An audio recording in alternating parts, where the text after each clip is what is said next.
Good day everyone. So today we will be talking about an American educator, educational sociologist, and the so-called father of social reconstructionism, Mr. George Sylvester Counts. So he was born at a farm near Baldwin City, Kansas on December 9, 1889. He managed to complete the 4 grades of education in 2-year time in a homeschooling setup. So this situation left him ungraded as he continued the remaining 2 years in a conventional public school in Baldwin City. Nevertheless, he graduated from high school in 1907. In college, he attended at a Methodist institution at Baker University and graduated as the head of his class with a BA degree in 1911. So the brief but rewarding exposure to teaching and school administration helped Counts decide to pursue advanced study in education, and he enrolled in graduate school at the University of Chicago in 1913.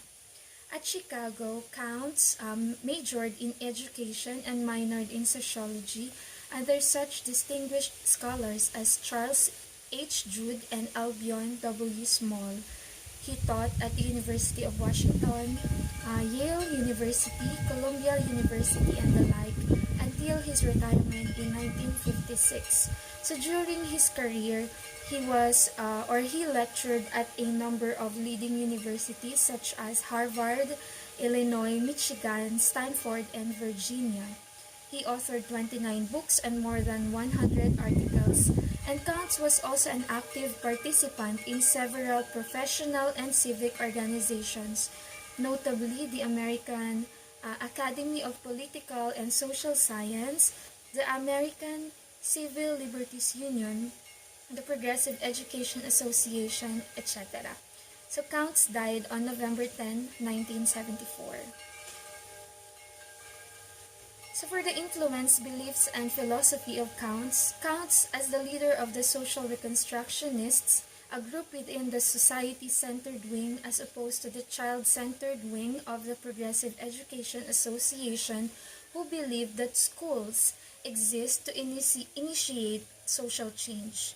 So social reconstructionist education was based on the idea that the society as a whole can be reconstructed through the complete control of education, thus to change the education to conform to the basic ideals of the government. He also stated that the educators or the teachers play a vital part in the teaching learning setup as they shape the attitudes of children to be receptive enough to the idea that collective control of economy was necessary.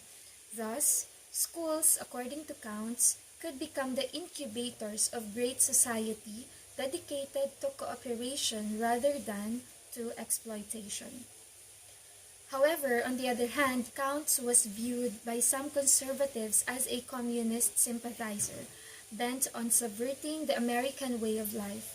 Counts, however, described himself as a cross between the Jeffersonian Democrat and the Lincolnian Republican, struggling with the old problem of human freedom and equality in the age of science and technology.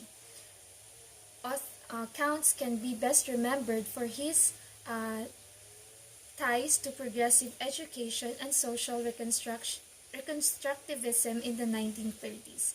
He continued to explore the relationship between democracy and education throughout his career. So one of his notable books is entitled The Selective Character of American Secondary Education, published in 1922, wherein he argued that schools were partly responsible for the continuance of social inequality. So despite the socio-economic differences of the students, Counts believed that everyone should have equality when it comes to education. Okay, so for now, let us talk about the advantage, disadvantage, and the implication in the current education, which was believed to be originated from the beliefs of George Counts. So let's tackle first the advantage. Crucial contribution in schools in the society is highlighted, as it was stated a while ago that the school serves as an incubator of students who will foster inclusivity and and not exclusivity in school setting. So the teacher's ability and dedication to teach was given importance as well, as it plays a huge part in learning and molding the learner.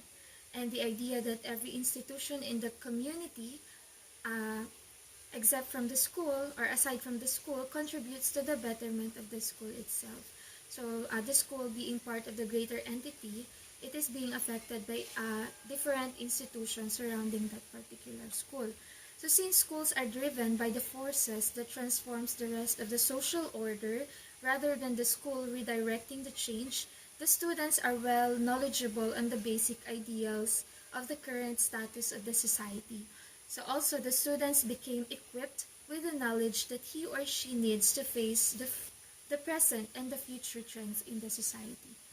So on the disadvantage, since Counts focused more on the responsibility of the educators or the teachers, the role of the parents was not highlighted. So as we all know, the parents, since the learning begins at home, has or the parents has the crucial responsibility in the learning of the students as well. And one of the disadvantages as well is that the education is too much focused on the society instead of the students' ability and preferences, as they are the learners themselves. So we would like to suggest that it might be better if counts also considered the preference of the students, since they are the learners themselves. So as we all know, the students learn if they are interested enough in the lessons being given by the learners. And on the implication in the current education, Counts highlights the importance of the teachers as facilitators of learning. So based on the result of PISA 2018, wherein the Philippines got the lowest among other participating countries, one of the main responses of DepEd is the sulong edukalidad. So one of the core components of that was the teachers' upskilling and reskilling. Thus, Count's idea that the teachers play a critical role in the learners or in the child learner's learning process is reflected on the DepEd's move towards better education. And lastly, based on the result of PISA 2018, the performance of the students from private school is much higher than that of from the public school. So thus, Counts highlights the idea that there should be equality in education regardless of the socio-economic forces. Thus, equal opportunity should be given to the students regardless it from private or public school. So that's all for now, and I hope that you were able to have something or to learn something about George Counts and his beliefs as one of the forefathers of education. Thank you so much.